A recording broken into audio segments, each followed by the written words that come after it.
I just wanted to talk about several documentaries I've watched that I just really recommend just because they're very fascinating.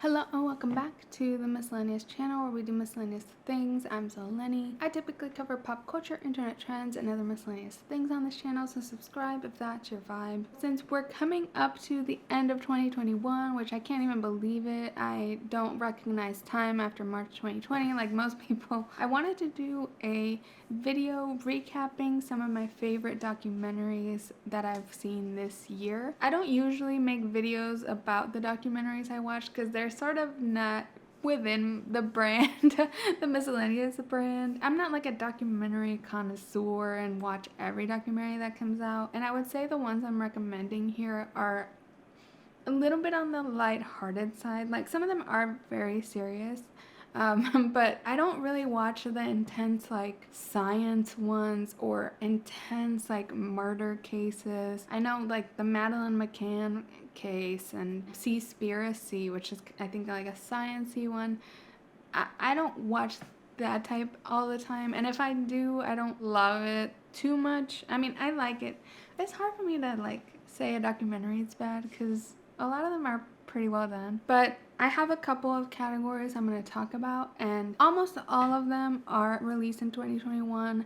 I'll have a couple at the end that are from recent years but not this year, but you can stop the video before then if you're really a purist and only want to hear about 2021. These documentaries will span across several streaming services, and my favorite places for documentaries in general are Hulu and HBO.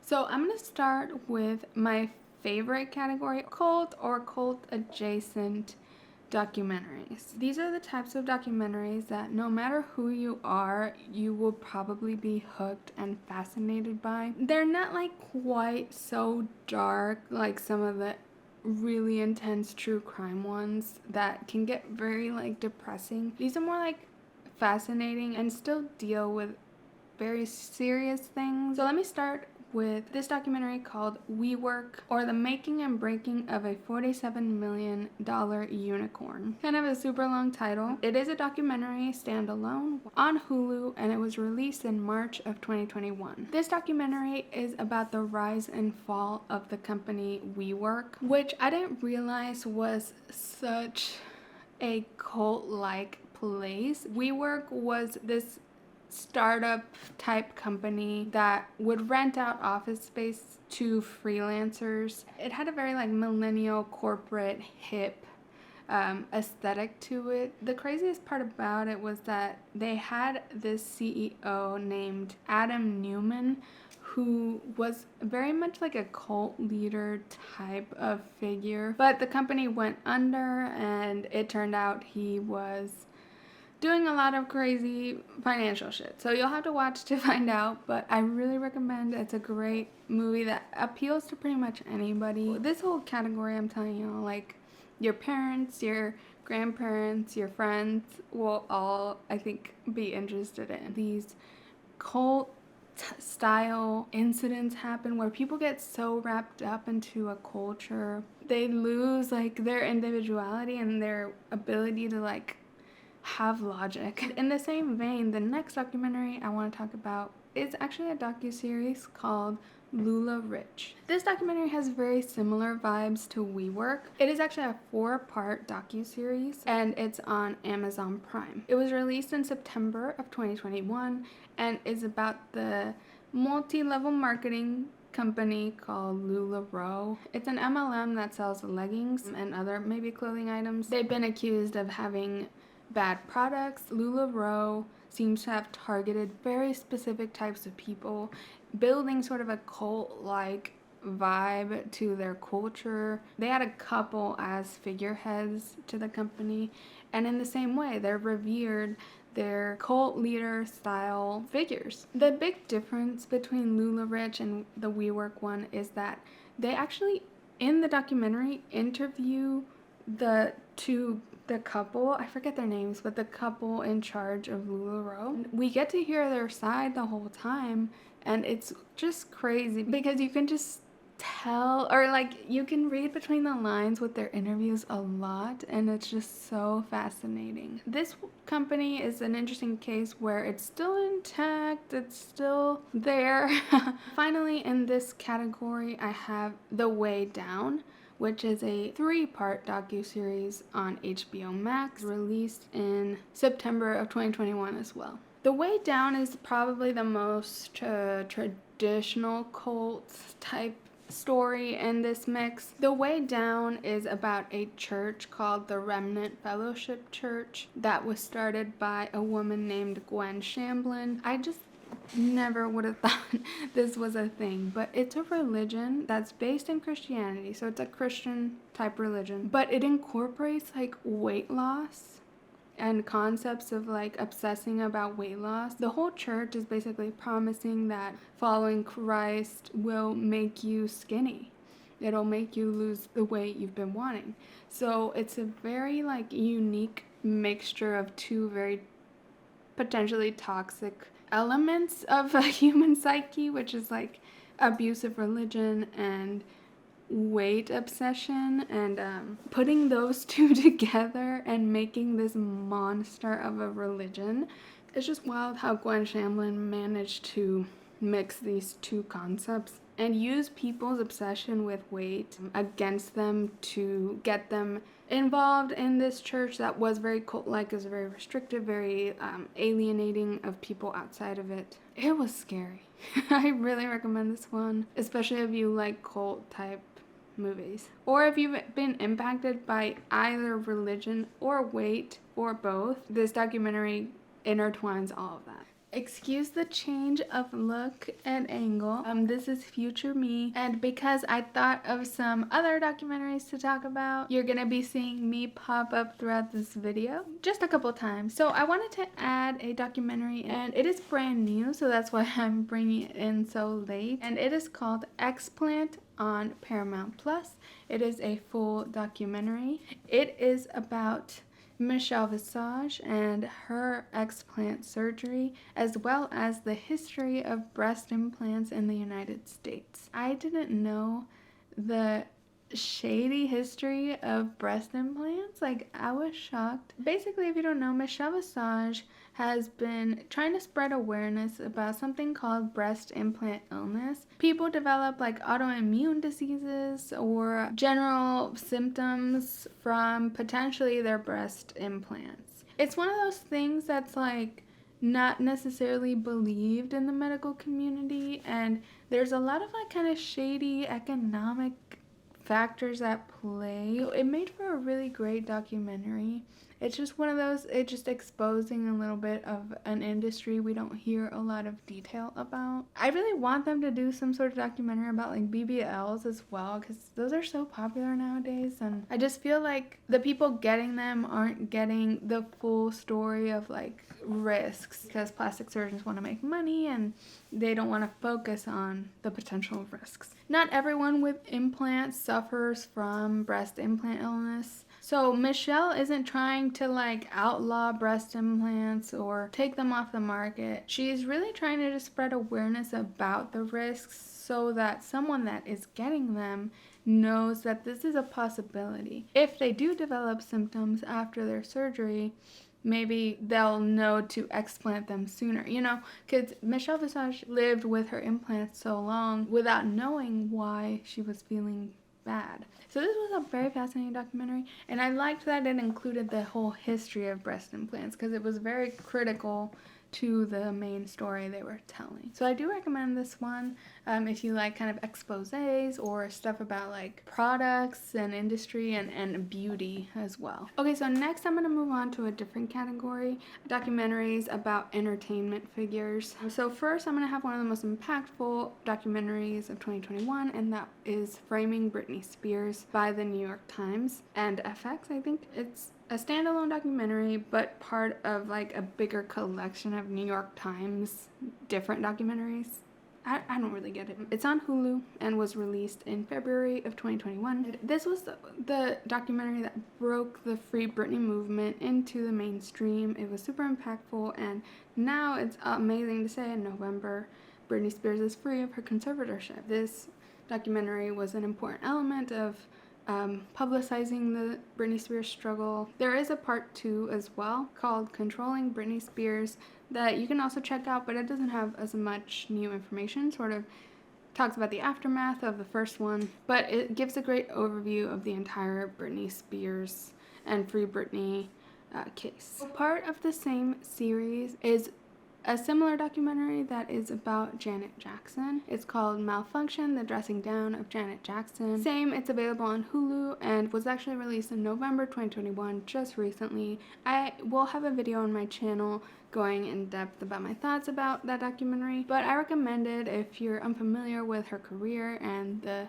2004 Super Bowl incident, how it all went down, and the crazy backlash afterwards. It sort of covers it all. So next I have a documentary called What Happened Brittany Murphy, and it is a 2-part docuseries on HBO Max released in October of 2021. This 2-part docuseries focuses on the life and death of Brittany Murphy. When this dropped, I had been waiting for it, and I was like really excited because I had heard that her misspoke. I had heard that her death was a little bit shady, and I didn't know exactly why. I remember when it happened too, I was very impacted. I was a big fan of Brittany Murphy, and this docuseries does a great job of going in depth, and it is really fishy. A lot of things had to do with her husband at the time, who seemed to be a very shady figure. A lot of stuff I didn't know about Brittany Murphy's life that was honestly, it was so tragic. But if you're curious about what happened to Brittany Murphy, that's literally the title, it gives you a great amount of detail. There's not quite conclusive answers, but the story is wild. Hi, it's me again.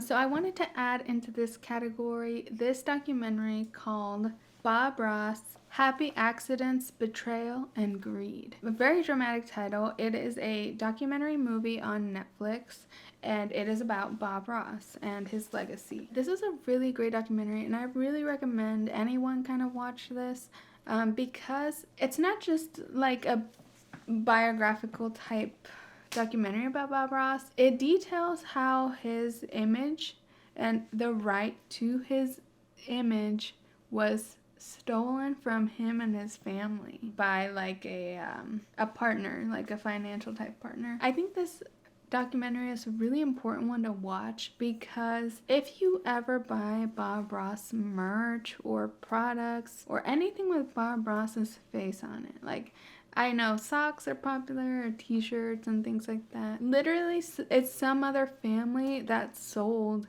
the right to his image to these companies that made the t-shirt, made the socks, made whatever. And all the money from that licensing goes to this other family that stole his image. I think it's an important documentary for any fans or people that loved Bob Ross to know that if they buy officially Bob Ross branded merch, it is not supporting Bob Ross's family, and it's supporting these people that stole someone's right to their name and likeness. I think it's a well done documentary. I do think it's just important for people to know because it's something that can affect us. It's something that we could see these products somewhere at Target or something and buy them not knowing anything. I think it's important to know who to support and know what you're supporting if you do buy anything Bob Ross related, if that makes sense. And another quick documentary I want to add in here. This isn't a 2021 documentary again, but I want to spotlight it a little, just real quick. It's called Mucho Mucho Amor,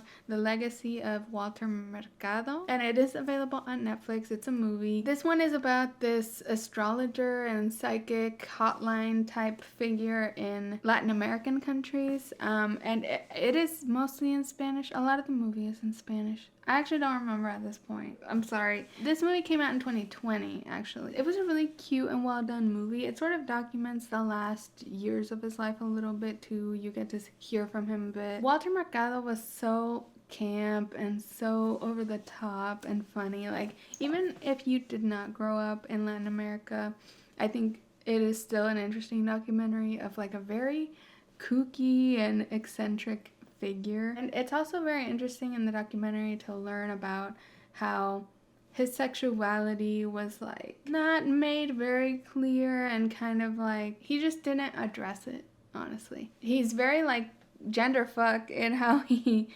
drags himself up. So it's very interesting, and I recommend this movie if you haven't checked it out. I also wanted to recommend it even though it is a year off, because it did feel like it flew under the radar. It's kind of an underrated gem on Netflix for me. Okay, back to Past Me. You won't see me anymore. I'm gonna move on to another category, and that is the category of the internet. The first one I'm gonna talk about is 15 Minutes of Shame, which is a standalone documentary on HBO Max released in October of 2021. This documentary is about cancel culture. It's one of the first documentaries, or the first documentary I know of to tackle cancel culture. It's definitely interesting. It's not like the best documentary ever. I mean, it's a pretty standard documentary. They have some really great like illustration work, metaphors for the internet and canceling. They also interview some people that have been canceled. It's not famous people or influencers, it's like regular people that were canceled for something. So like a guy that was like on a viral tweet about the New York Times and hoarding hand sanitizer during COVID. They just sort of provide all of the context behind the headline, and you start to see that like they were canceled without knowing the full story, and like they didn't actually transgress anybody. Like they didn't do anything that wrong, or it's just not what it looked like. It's interesting to get that perspective from this documentary and see how things in cancellations are so often taken out of context. And I'm trying to be more discerning about that when I look at social media, and like whenever I see a salacious headline now, I'm just like, I don't believe it. I just assume it's untrue, like for the most part. And I should say this documentary was produced by Monica Lewinsky and Max from the show Catfish. So I was excited to see it because I had seen them promoting it on social media beforehand and talking about it. So I was proud of them for tackling such a difficult subject. Okay, next is when I'm going to start going into other years. So no longer 2021, but recent enough. I just want to mention, in case you haven't watched it, I think a lot of people watched this already, but a movie called The Social Dilemma, which is a documentary on Netflix that came out in 2020, all about sort of the tech industry and how unregulated basically it is. It shows a lot of former staff from Silicon Valley talking about how the algorithms target you and how people don't realize how much of their data is being stolen. It's just a very comprehensive look at the social media platforms and the harms they may be causing. The big problem with this documentary is that they added in like drama scripted scenes between parts, and like it was this dramatic story of a guy getting radicalized. For how smart the documentary part was, it was like the drama was so like cliche. It felt like an after school special. So that's a big flaw in it, but it had some very valuable information in the documentary parts of the movie. And finally, I'm going to wrap up with the nostalgia section, where I just have a couple movies that were not released in 2021 but I watched in 2021. The first I have is one called The Orange Years, the Nickelodeon story. It's a standalone documentary on Hulu, and it's the oldest on the list. It is from 2018. It actually, just be warned, it has Drake Bell in it before he ran off to Mexico after allegations against him and all of this stuff. He got canceled for good reasons. Just keep that in mind. But it was a pretty comprehensive look at Nickelodeon, the channel, and how it developed and how it came up as a competitor to Disney. It was a little more edgy and it was diverse, and it was just a cool history of Nickelodeon if you were around or a consumer of that channel, especially in the 90s, early 2000s. And finally, the other nostalgic one is called The Last Blockbuster. It's a documentary on Netflix released in 2020. And I believe this is now being adapted into a scripted, fictionalized version. But it's about the Last Blockbuster store that's somewhere in Oregon, I think. It sort of covers like the history of Blockbuster, the rise and fall. It feels very like the good old days, like talking about the good old days about Blockbuster. It just felt a little that. But if you were someone that liked Blockbuster or old enough to have liked Blockbuster back in the day, it was a little bit nostalgic, and it just felt like they made too big a deal out of it. Like, Blockbuster was cool and nostalgic, but like they treated it like, oh my god, it's like whatever. So keep that in mind. But again, this is a super lighthearted one if you're in a mood of just like a light documentary, some fun pop culture type history. So those were my favorite documentaries of 2021 and a couple from other years. Please let me know what have been your favorite documentaries of 2021. I would love to hear about it. I love documentaries, especially like more either pop culture leaning ones or like lighter or like cult. Just if you have any documentary recommendations, I'd love to hear about them in the comments below. Please like this video and subscribe to my channel if you enjoyed. I put out new videos twice a week about pop culture, internet trends, and other miscellaneous things. And you can follow me at Miscellaneous on Instagram or Twitter to find out about new videos, or just turn on the bell notification here on YouTube. Thanks so much for watching, and I'll catch you in the next one. Bye.